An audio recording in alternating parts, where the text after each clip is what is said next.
Quantum AI Investors, May 1st edition of the stock market. Let's take a look at where we are. 558 on the SPY. So as we kind of said, you would come up and get this gap fill around 560 or 555. We do see a red, there's a red candle that just existed, and I'm using the previous, this is the previous analysis I've done, and you can see that circle that I circled the previous analysis is now filled, and we're seeing we got a gap fill. So if I zoom in a little bit further, looks like we got this gap filled today, and we do have a small gap at 580. I don't know if we'll get there, but we do have multiple gaps to the downside. 514 for one, 530 another one. Looks like there's another one that formed at 556 today.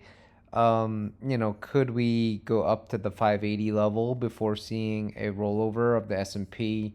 That is totally in the cards. If we see a little further uptrend form, it's possible we hit 580 before we start to stall out and head downward.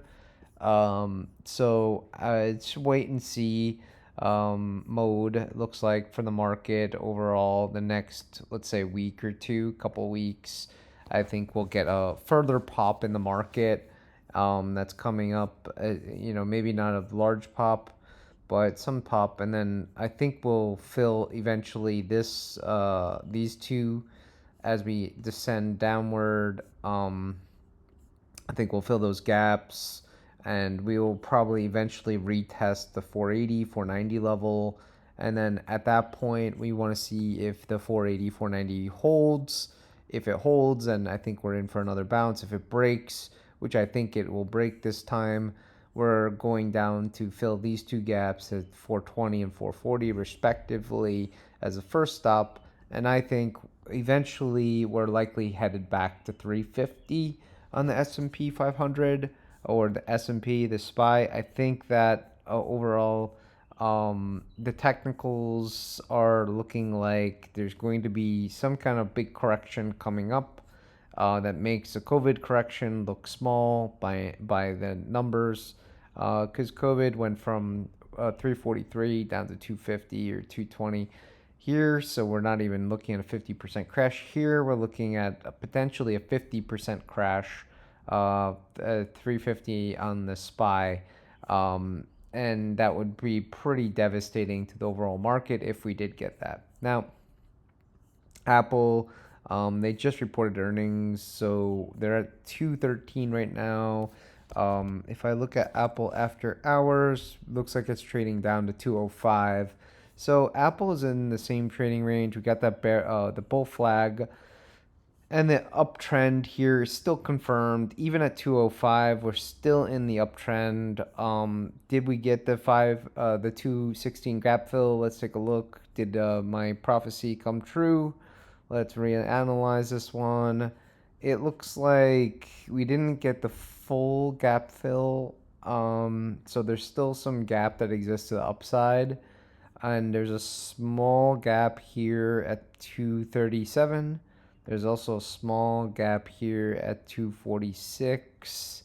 And finally, one small gap right here at 250. So I think we'll, while we're seeing the correction back down to 205, it looks like we're going down to this gap for now.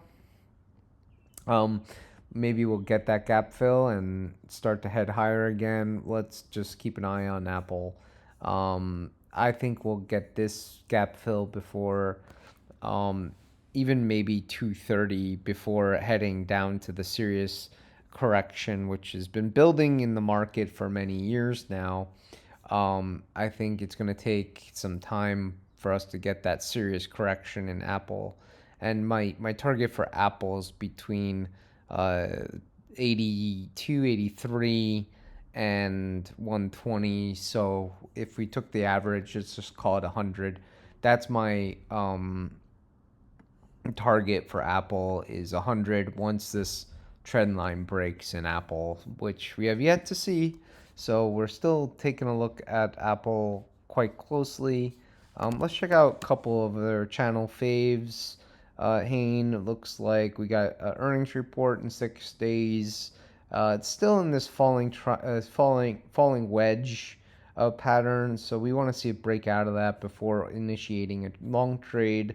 But I do believe that we're hitting a multi-decade low in Hain, and I believe that we're going to go up to 16 as a target, and maybe not in this fashion, but I think there's something that will be brewing for Hain, and we'll end up breaking this falling wedge pattern. This has been in business since the 90s. And it's hitting multi-decade lows right now, especially adjusted for inflation. It's hitting all-time lows right now, adjusted for inflation. So I think it is possible that we get a big bounce in Hain if they report any type of turnaround plans or any type of positive earnings. We'll see a big bounce. Another one is Farm. About 180, I said, you could start to accumulate. It's kind of a falling wedge pattern, just like Hain. But really, I want to see that break above the wedge, just like Hain, and continue on. I have a $4 price target on Farm. I think that is a reasonable target given the scenario. People think Eli Lilly and Ozempic is going to last forever. It is not, as we see a 12% pullback today. We're in a huge topping phase in Eli Lilly. This is going to come crashing down, and it's going to hurt a lot of investors. So I stay far away from Eli Lilly. I think it's just a temporary glitch in the matrix, and I think we're going to head deeply lower in the next year or two in Eli Lilly. So it's definitely not a buy for me. Gold, I said we would pull back. Indeed, we pulled back 2%. Did we get the gap fill that I wanted to short? It looks like we did not get the gap fill. I wanted to initiate a short around 310, but there was no gap fill. And looks like we gapped. We have another gap here. So I expect this. Maybe it'll bounce and fill that gap and bounce. Who knows? So it'll stay in this range for a while and be very frustrating to short. So it's not a buy for me, and you could short it if you have a slightly longer view, but it's going to be a frustrating one for sure. I don't expect it to come straight down, crashing down. So let's take a look at a couple other faves. NVIDIA, 111. Yeah, I said that there might be some kind of bull flag happening in NVIDIA, and to kind of watch that bull flag pattern. So I want to see it kind of break out of the bull flag. So to initiate any kind of long trade in NVIDIA, it would have to really break out of this this descending channel, which it hasn't done. So yeah, just a watch right now. I want to see it break out of this channel here. If it does, then bull flag confirmed. We're headed higher, I think. And we'll have a head and shoulders form in NVIDIA and eventually head lower, maybe significantly lower. Yeah, I don't cover too much of the metals, so but other than gold, but silver is just they trade in tandem, usually gold and silver. People love silver, but it's industrial metal. Industrials are looking very weak. I would not be long silver at this point in time. I think it's an industrial metal, so yeah, industry is looking very weak with the whole tariff situation. So I would stay the heck away from silver for now. Let's see, let's check out JVA, which is one that we call the way back. And it looks like it sold off really hard. We were talking about it in the 7 range when I covered it in this channel. So it was somewhere in here, and I said, no way, it's not a buy, and we see it crash down roughly 50%. So that turned out to be a pretty good call not to buy that stock. So yeah, Valero. I don't cover Valero that much. I usually cover the USO. Let's check out Valero as a change here. Yeah, it looks like, yeah, I mean, it looks kind of toppy overall. We have kind of a head and shoulders maybe forming. We see that we have this head, this shoulder, and possibly much lower. So, I'm not in love with this chart. I think it might be okay buy, but we have this gap down here around 40. I would love to see it significantly lower before initiating any buy. A couple of ones that I'm bullish on is GoTo, because GoTo, it went up 4.5% today, but I think it has a lot more in the tank. We do have a ascending microphone pattern, in my opinion, here happening. So we got one, two, possibly three, four, five, and then possibly a bullish correction to the upside. So yeah, I am bullish on GoTo, even though it's very hated China stock. Same thing with Baba. I'm very bullish. I said we would get to 160, maybe even 180 in Baba. The Golden Cross is coming up, so if we look at the Golden Cross in this